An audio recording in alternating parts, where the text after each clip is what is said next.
కైంకర్యంలో పాల్పంచుకున్నా. అలాంటి పుణ్యము లేకపోతే మనం కూడా నడవలేం.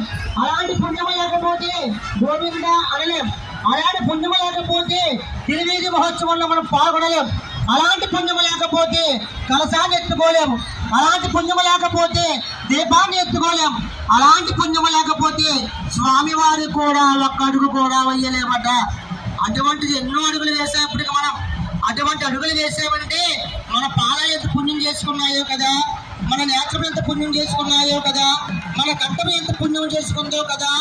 ఎవరు గోవింద అంటారో వారి కంఠము అనేక కోట్ల గంగాజలాల యొక్క పవిత్ర పుణ్యం అని చెప్తున్న శాస్త్రం. అటువంటి గోవింద నామాలు అనేక చెబుతూ ఉన్నాం మనం ఈ రోజున. అందుకే ఒకసారి గట్టిగా చెబుతాం, గోవింద గోవింద వరాహస్వామి గోవింద.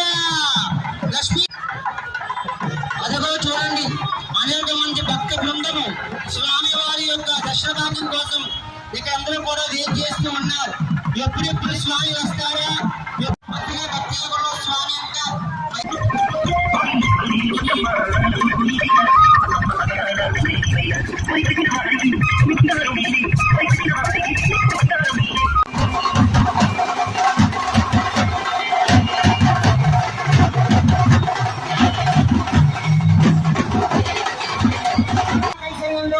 పాల్పంచుకున్నా. అలాంటి పుణ్యము లేకపోతే మనం కూడా నడవలేం. అలాంటి పుణ్యము లేకపోతే గోవింద అనలేం. అలాంటి పుణ్యము లేకపోతే తిరువీధి మహోత్సవంలో మనం పాల్గొనలేం. అలాంటి పుణ్యము లేకపోతే కలశాన్ని ఎత్తుకోలేము.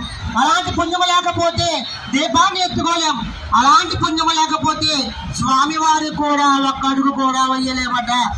అటువంటిది ఎన్నో అడుగులు వేసేప్పటికి మనం అటువంటి అడుగులు వేసామంటే మన పాదాలు ఎంత పుణ్యం చేసుకున్నాయో కదా, మన నేత్రం ఎంత పుణ్యం చేసుకున్నాయో కదా, మన కంఠము ఎంత పుణ్యం చేసుకుందో కదా. ఎవరు గోవింద అంటారో వారి కంఠము అనేక కోట్ల గంగాజలాల యొక్క పవిత్ర పుణ్యం అని చెప్తున్న శాస్త్రం. అటువంటి గోవింద నామాలు అనేక చెబుతూ ఉన్నాం మనం ఈ రోజున. అందుకే ఒకసారి గట్టిగా చెబుతాం, గోవింద గోవింద వరాహస్వామి గోవింద. లక్ష్మీ అదిగో చూడండి, అనేక మంది భక్త బృందము స్వామివారి యొక్క దర్శనార్థం కోసం ఇక అందరూ కూడా వెయిట్ చేస్తూ ఉన్నారు. ఎప్పుడెప్పుడు స్వామి వస్తారా?